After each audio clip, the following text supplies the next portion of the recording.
Welcome to my views and news. Saturday's first video, three news stories. First one is about the death of two Tigray speaking members of Ethiopian National Defense Force. Some Tigray activists are sharing this news.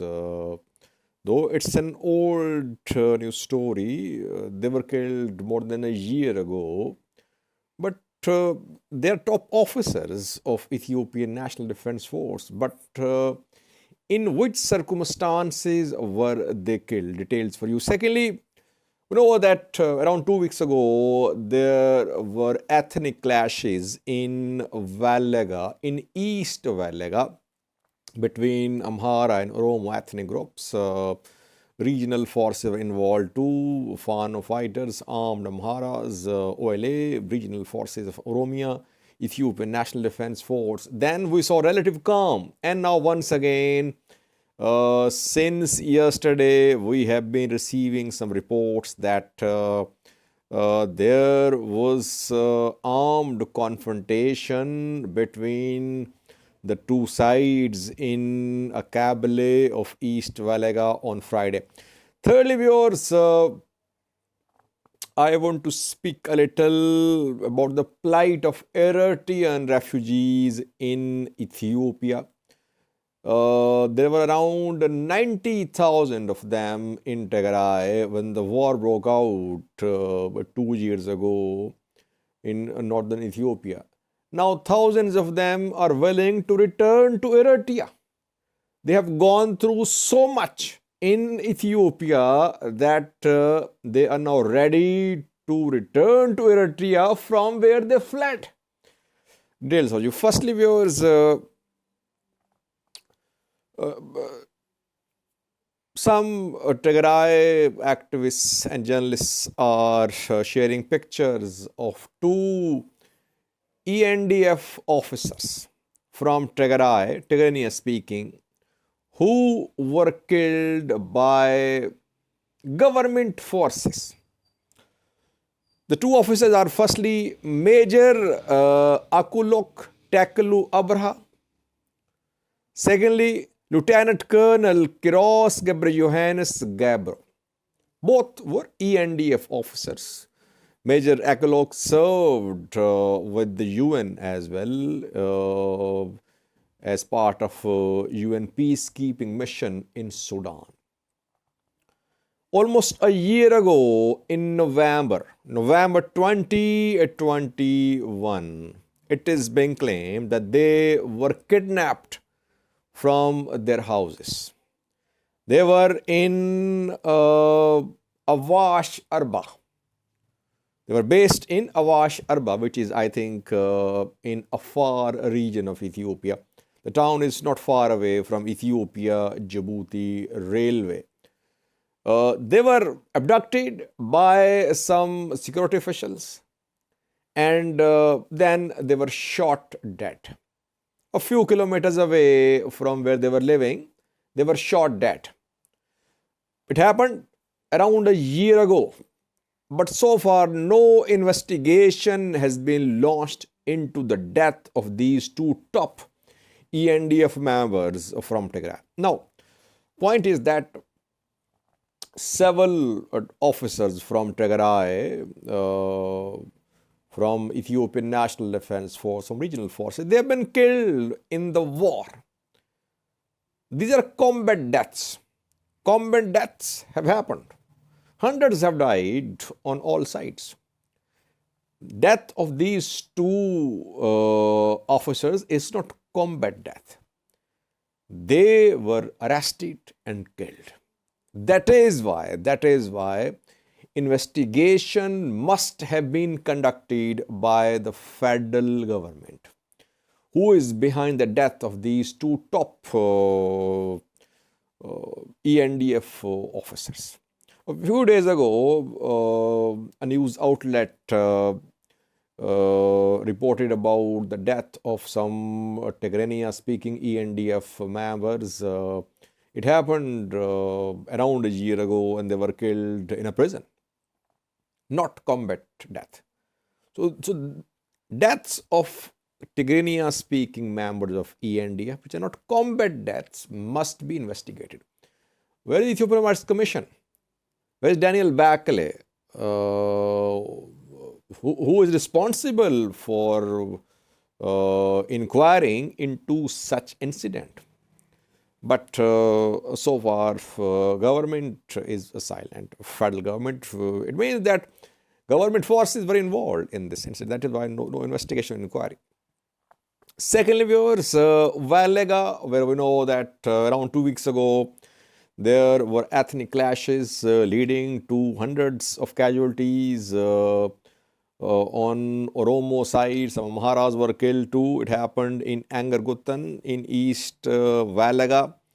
There was relative calm in the last few days. But since yesterday, again, reports have been coming in that at some places there were ethnic clashes.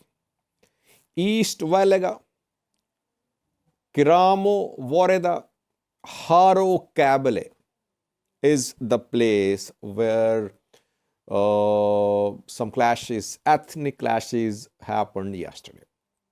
Amharic news sources are claiming that armed Oromo locals, Oromo Liberation Army fighters and Oromian government forces, they attacked Haro Primary School, which was serving as an IDP camp. In that attack, unknown number of ethnic Amharas were killed. Some say 30 were killed, but no confirmation about number of deaths. But most sources are confirming there was fighting between ethnic Amharas and ethnic Oromos there in East Kiramo, Haro, Kabale, East Valaga, Kiramo district. It means the situation is far from being peaceful or under control in Valaga. The Amharas who are being displaced from Valaga, who are arriving in Amhara, they are accusing Shimal Sabdisa, the government. The Oromia government is in collusion with attackers. And ethnic Amharas are being armed. We know that armed militias are being prepared in Valaga, or you can say that civilians, ethnic Amhara, are being armed in Valaga. It is being supported by some groups, by some parties. And now Oromo locals are being armed too. Were already armed because OLA members are Oromos from the area.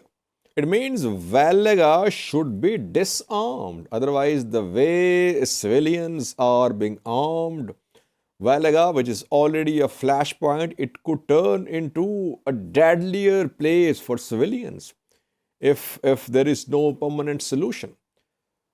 Conflict happening for years, several parties involved, so far no solution. Innocent civilians are dying. Members of forces dying, to members of militias dying, to OLA members, to ethnic Amharas, Oromos, displaced as well. Tens of thousands are being displaced, both Oromos, Amharas in Valaga. This conflict does not suit anyone, I think.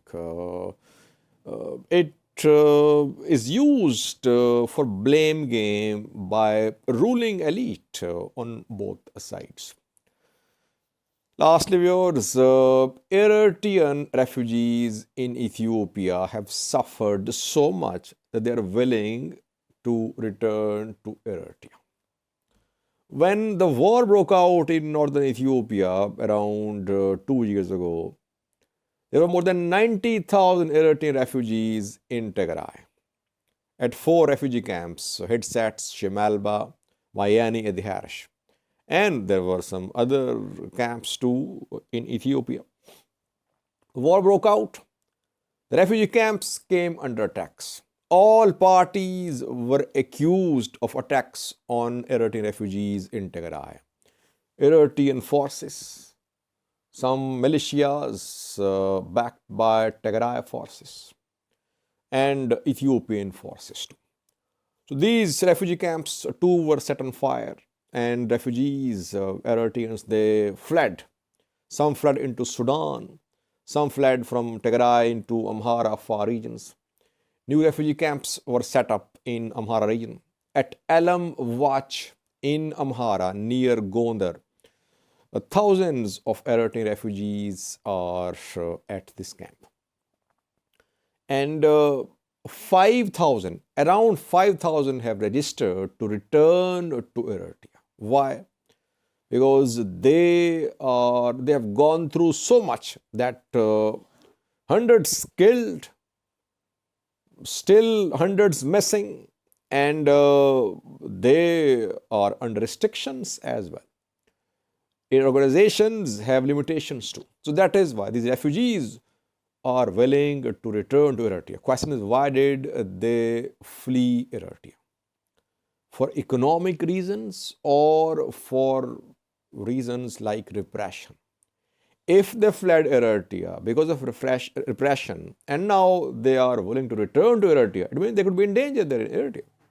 But still, they are facing shortage of food, shortage of water, shortage of everything. For the sake of their lives, they want to return to Eritrea.